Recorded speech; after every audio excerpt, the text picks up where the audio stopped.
छोराको बर्थडे हो भनेर थाहा पाउँदा पाउँदै हामीले चाहिँ आमालाई सरप्राइज दियौँ। किन भनेर जान्न चाहनुहुन्छ भने चाहिँ यो भिडियो अन्तिमसम्म हेर्नुहोला। हेलो एभ्रिवान, हामीलाई यो अर्डर चाहिँ हाम्रो चिन्जानकै बहिनीबाट आएको अर्डर हो।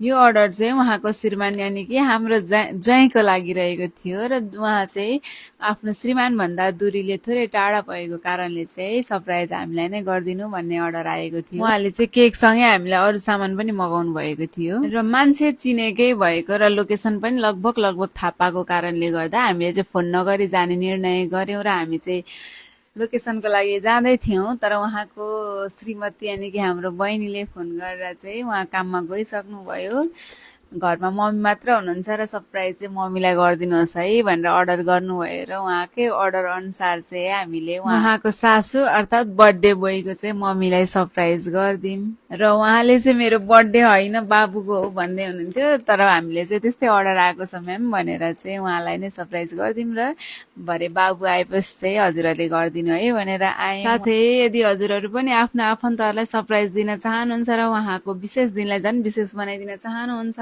भने चाहिँ सम्झन सक्नुहुनेछ बिहान बेकरी इटहरीलाई।